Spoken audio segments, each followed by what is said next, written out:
नमस्ते। 1971 के बाद पाकिस्तान एक बार फिर टूट के कगार पर खड़ा है। मदरसा मुल्क में हड़कंप मचा हुआ है। संसाधन संपन्न बलूचिस्तान में बगावत चरम पर पहुंच चुकी है। बलूच फ्रीडम फाइटर्स ने पाकिस्तान के खिलाफ आर पार की जंग की शुरुआत कर दी है। ट्रेन हाईजैकिंग की घटना के बाद दक्षिण एशिया का भू राजनीतिक परिदृश्य तेजी से बदल रहा है। बलूचिस्तान जहां पाकिस्तान के लिए गले की फांस बन चुका है, तो पाक अधिकृत कश्मीर में भी पाकिस्तान से आज़ादी और भारत में विलय की आवाज़ें बुलंद हो गई है। किसी अनहोनी की आशंका से पाकिस्तान सरकार कांप रही है। बलूचिस्तान की तरह पीओके में भी कुछ बड़ा होने वाला है। पाकिस्तान के अवैध कब्जे वाले इस इलाके में उथल पुथल शुरू हो चुकी है। इसी के साथ हाल ही में भारतीय विदेश मंत्री एस जयशंकर के लंदन के चैथम हाउस में देशशासिक बयान के मायने निकाले जाने लगे हैं, जिसमें उन्होंने कहा था कि पीओके भारत का हिस्सा है और इसे वापस लेने के बाद जम्मू कश्मीर में शांति आ जाएगी। पाकिस्तान के हाथ पैर ही नहीं फूले हुए हैं, बल्कि वह बुरी तरह डरा हुआ भी है। ऐसा इसलिए कि उसे आभास हो चुका है कि पीओके में भारत कुछ न कुछ प्लान जरूर कर रहा है। पीओके के मुद्दे पर भारत हाथ पर हाथ धरे नहीं बैठा है। जम्मू कश्मीर का लगभग 13,297 वर्ग किलोमीटर हिस्सा पाकिस्तान के कब्जे में है। इसे भारत पाक अधिकृत कश्मीर यानी पीओके कहता है, जबकि मदरसा मुल्क इसे आज़ाद कश्मीर और गिलगिट बाल्टिस्तान के रूप में दो प्रशासनिक इकाइयों में बांटकर संदर्भित करता है। 27 मार्च 1948 को पाकिस्तानी सेना ने बलूचिस्तान पर कब्जा कर लिया था।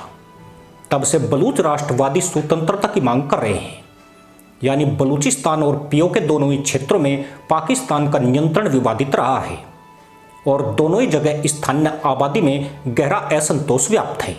हाल के महीनों में बलूचिस्तान में बलूच लिबरेशन आर्मी जैसे संगठनों ने पाकिस्तानी सेना और चीन पाकिस्तान आर्थिक गलियारे से जुड़े ठिकानों पर हमले तेज कर दिए हैं। गवादर बंदरगाह ट्रेन हाईजैकिंग और अन्य परियोजनाओं पर हमले इस बात का संकेत है कि बलूच जनता अपने संसाधनों के शोषण और अधिकारों के हनन से तंग आ चुकी है। दूसरी ओर पीओके भी आग के दरिया पर खड़ा है। इस इलाके के हालात भी शांत नहीं हैं।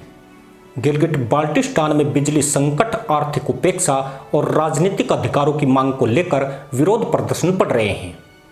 मुजफ्फराबाद में स्थानीय लोग पाकिस्तानी प्रशासन के खिलाफ सड़कों पर हैं। पाकिस्तानी झंडों को आग के हवाले किया जा रहा है। पाकिस्तान आर्मी गो बैक के नारे लग रहे हैं, जबकि फौज इस विद्रोह को दबाने के लिए दमन पर उतर आई है। वह कश्मीरियों को गायब कर रही है। महिलाओं और बच्चों के साथ दुष्कर्म के आरोप भी पाकिस्तानी फौज पर लगे हैं। कम से कम 1 दर्जन कश्मीरी सेना की गोली से मारे जा चुके हैं। वहीं 9 युवा लड़कियां अभी भी सैनिकों की हिरासत में हैं, जिन्हें महीना गुजरने के बाद भी रिहा नहीं किया गया है। लड़कियों के परिवार वालों ने सेना पर सामूहिक बलात्कार के आरोप लगाए हैं। यानी पीओके में बढ़ती अस्थिरता और बलूचिस्तान में विद्रोह पाकिस्तान की कमजोर स्थिति को उजागर करता है। दरअसल जयशंकर का बयान भारत की लंबे समय से चली आ रही नीति का हिस्सा है। 22 फरवरी 1994 को भारतीय संसद ने सर्वसम्मति से संकल्प पारित किया था। संकल्प यही कि जम्मू कश्मीर भारत का भिन्न अंग है और पाकिस्तान को पीओके खाली करना चाहिए। अनुच्छेद 370 हटने के बाद भारत ने पीओके और गिलगिट बाल्टिस्तान को अपने नक्शे में स्पष्ट रूप से शामिल किया है। मौसम रिपोर्ट में इन क्षेत्रों का जिक्र और विधानसभा में 24 सीटें रिजर्व रखना इस दावे को मजबूत करता है। पर देश की जनता अभी भी ऊहापोह में है। ऊहापोह यही कि क्या जयशंकर का बयान केवल कूटनीतिक आक्रामकता है या फिर भारत इसकी वापसी के लिए कुछ बड़ा प्लान कर रहा है। पीओके की वापसी के लिए भारत में भीतर खाने बहुत बड़ी हलचल है।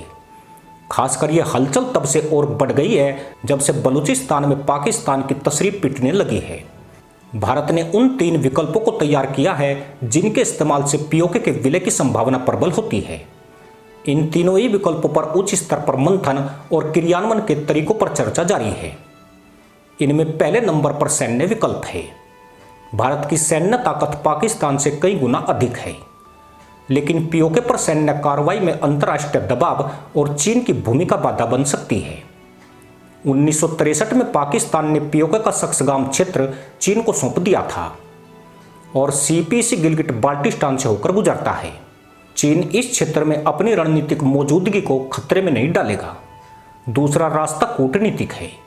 संयुक्त राष्ट्र में भारत ने बार बार पीओके को अपना हिस्सा बताया है। 19 सितंबर 2024 को जयशंकर ने यूएनजीए में कहा था कि पाकिस्तान अपने कर्मों का फल भोग रहा है। अगर अंतर्राष्ट्रीय समुदाय का समर्थन मिल जाए तो दबाव के जरिए यह संभव हो सकता है। भारत इस दिशा में आगे भी बढ़ रहा है। अब संयुक्त अरब अमीरात और सऊदी अरब जैसे प्रभावशाली खाड़ी मुस्लिम देश कश्मीर पर भारत के पक्ष को स्वीकार करने लगे हैं, जो पाकिस्तान के लिए बड़ी चिंता का सबब बन गया है। तीसरा सबसे बेहतरीन और मजबूत विकल्प आंतरिक स्थिरता है। बलूचिस्तान और पीओके में बढ़ती उथल पुथल पाकिस्तान को कमजोर कर रही है। अगर यही स्थिति बनी रही तो भारत के लिए मौका बन सकता है। यही वजह है कि पाकिस्तान अपनी आंतरिक कलह में भारत की भूमिका मान रहा है। उसका आरोप है कि बलूचिस्तान और पीओके में जो आंतरिक कलह और विद्रोह है वह भारत की रणनीति का हिस्सा है। यानी जयशंकर की पाकिस्तान को पीओके खाली करने की चेतावनी महज एक बयान नहीं है, बल्कि इसके दूरगामी नतीजे होने वाले हैं। भारत अब अपने लक्ष्य के काफी करीब जा चुका है और इससे रक्षा मंत्री राजनाथ सिंह के उन शब्दों को मजबूती मिलती है जब उन्होंने कहा था कि एक दिन पीओके खुद ही भारत का हिस्सा बन जाएगा। इसी के साथ अनुमति दोस्तों, जय हिंद, वंदे मातरम।